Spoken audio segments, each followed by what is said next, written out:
예, 당대표 직무대행으로는 마지막 최고위원회 아닌가 이렇게 생각이 됩니다. 그래서 평소에 해보고 싶었던 대로 우리 이재명 전 대표님처럼 제가 맨 마지막에 한번 해보면 어떨까? 고등학교 이후에도 우정을 나누는 친구가 생길까 이렇게 생각했는데 국회의원이 돼서 그런 친구가 생긴 거예요. 저는 박찬대 의원이 당대표가 돼도 상관이 없다. 이런 관점하에 여러분 박찬대 찍어주세요. 제가 얘기하고 박찬대 의원은 정청래 찍어주세요. 이렇게 지금까지 해보지 않은 선거운동을 한번 해봤으면 좋겠다. 참 어제도 짚어봤지만 민주당 내에서 이례적인 상황이 연출이 되고 있습니다. 당대표에 공식적으로 출마 선언한 정청래 의원 대신에 아직 출마 선언을 공식화하지 않은 박찬대 원내대표를 강성 지지자들이 응원하는 형국인데요. 아예 오늘 한 기사 제목은 뭐 청래파와 찬대파 아니냐라는 얘기가 나오고 있습니다. 일단 다음 화면을 볼게요. 이현정 의원님. 네. 어제는 양문석 의원이었고 오늘은 최민희 의원이 정청래 의원 2018년에 이재명 대통령을 위해 싸웠던 멤버다. 그러니까 이 두 사람의 얘기인즉슨 정청래 의원 너무 공격하지 마라 뭐 이런 취지인 것 같은데 민주당 상황이 좀 심상치가 않은 것 같아요. 권력이란 게 이제 이재명 대통령이 본인의 목표를 이뤘잖아요. 예. 그동안은 뭐 친명이라는 그런 큰 틀 속에서 별 구분이 없었습니다만은 이제 대통령이 된 친명 이 계보는 이제 사라지고 그 다음에 즉 다음은 누군가에 대한 이제 분화가 권력 분화가 시작되고 있는 것 같습니다. 그래서 이제 언론에서는 청래파, 찬대파 이렇게 두 개 지금 나누고 있는데 즉 8월 2일 날 있을 이 민주당 전당대회에 당대표 후보로 아마 두 사람이 유력하게 나설 것 같습니다. 근데 두 사람의 어떤 나이는 비슷합니다. 근데 이제 성향을 보면 꽤 차이가 있는 것 같습니다. 일단 정청래 의원 같은 경우는 당내 강경파를 일단 대변하고 있는 것 같아요. 지금 지지하고 있는 의원들을 보면 양문석, 장경태, 최민희 뭐 다 아시겠지만 꽤 강경한 목소리를 내고 있는 분 아니겠습니까? 예. 즉 이 정청래 의원을 지지하고 있는 분들은 꽤 당내에서 꽤 강한 입장들을 피력하시는 그런 사람들이고 반대로 지금 소위 이제 이재명 대통령의 원래 어떤 지지층들 뭐 이쪽 분들은 보면 오히려 박찬대 지금 전 원내대표를 지원하는 이런 이제 모양새를 나누고 있죠. 왜냐하면 결국 이재명 대통령이 성공적인 국정 수행 사실 이번 대표는 임기가 1년밖에 없습니다.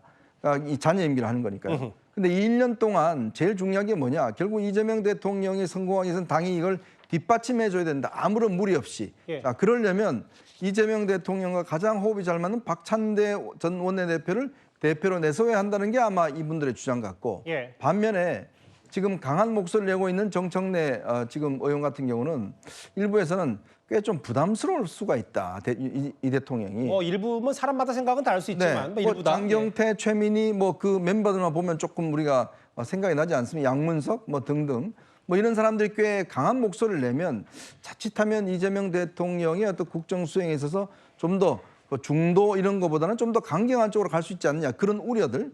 그다음에 결국 이제 정청래 의원은 권력의 어떤 지금은 뭐 이재명이 정청래 이재명에 대한 이야기를 하지만 결국 자기 중심으로 어떤 권력을 가져가지 않겠는가에 대한 우려 이런 것들이 있으면서 소위 친명계에서 상당히 지금 견제를 하고 있는 상황인 것 같습니다.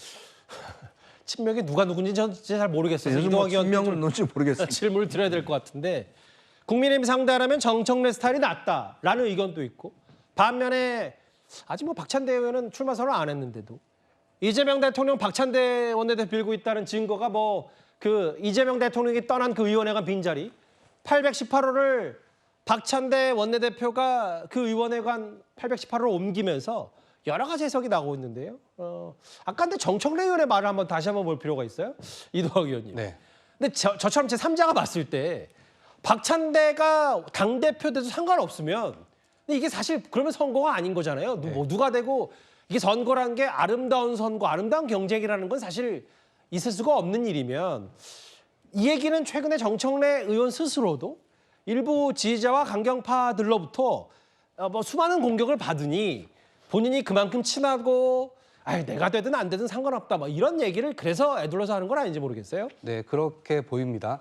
그러니까 이번 당대표 선거는 매우 중요한 관점이 뭐냐면 지지층이 분열하지 않도록 만드는 거예요. 이건 후보자들이 그런 것들에 대한 분위기를 좀 견인해야 될 필요가 있다 이렇게 여겨지는데 예. 왜 그러냐면 집권 초기이고 집권 이 여당임으로써 대통령의 어떤 국정 이런 것들을 확실하게 뒷받침하는 그런 예. 것들을 해야 되는데 이것이 이 과정에서 지지층 간의 분열하고 서로를 적대감을 좀 갖게 되고 이러면 뭔가 국정을 추진할 때 당 자체가 불안해지잖아요. 예. 그런데 그것에 대한 씨앗을 이번 전당대회에서 심으면 안 되겠다라고 하는 우려점들이 그대로 반영되고 있는 것이라고 보여지고요.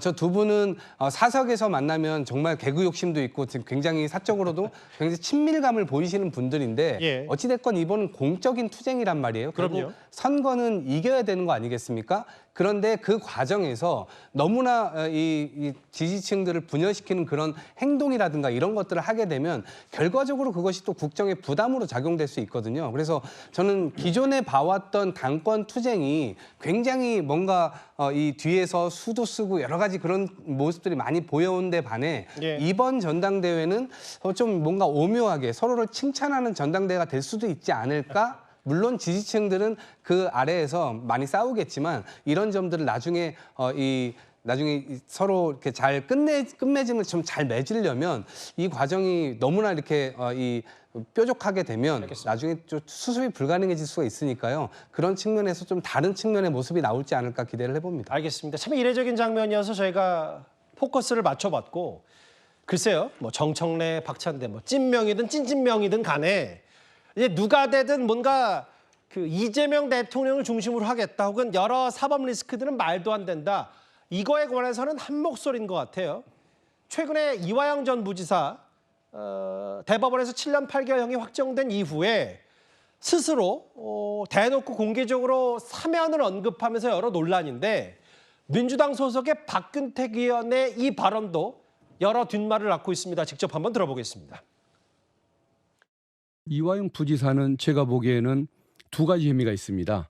대북 송금 사건, 대북 송금에 관여했느냐. 두 번째는 쌍방울이라는 회사로부터 왜 경제적 이익을 제공받았느냐. 대북 송금 사건은 저는 조작됐다고 믿는 사람입니다. 그 배경에 이재명 경기지사가 관여한 걸로 저는 사건을 조작했다고 믿는 사람이기 때문에 대법원 아마 억울할 가능성이 있다는 걸 한번 따져볼 기회가 필요하다는 민주당의 법률위원장인 박균택 의원 얘기는 뭐 이건 사면권에 동의한다기보다 대북상금 사건은 조작됐다고 믿는다. 억울할 가능성도 있다라고 두둔을 했어요. 정혁신 변호사 생각은 어떠세요? 일단은 박균택 의원이 고검장 출신이지 않습니까? 그런데 대법원 판결을 부정하겠다는 건가? 일반 국회의원도 아니고 예. 검찰 20년 넘게 하면서 고등검찰청 검사장까지 하셨던 분이 어떻게 저런 이야기를 할 수 있나? 저는 납득이 되지가 않고요. 그다음에 이화영 부지사 징역 7년 8개월 받았는데 그 징역 7년 8개월 받았을 때 형량의 대부분은 쌍방울 등으로부터 뇌물 같은 거 받았기 때문에 그 금액도 3억 2천만 원이나 됩니다. 그렇기 때문에 중형을 받았는데 어떻게 중형받은 범죄자를 저렇게 두둔할 생각이 있는지. 그다음에 무엇보다도요. 재작년 9월 달에 이재명 대통령이 뭐라고 말씀하셨느냐.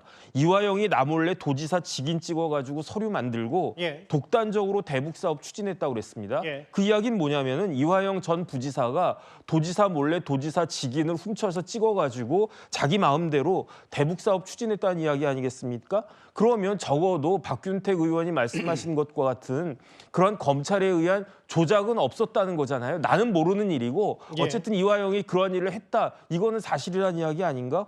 그런데 어떻게 박균택 의원은 지금에 와가지고 이재명 대통령 말씀과 정반대되는 저런 이야기를 할 수가 있는지 제가 봤을 땐 조금 굉장히 유감이다. 이런 생각 듭니다. 알겠습니다.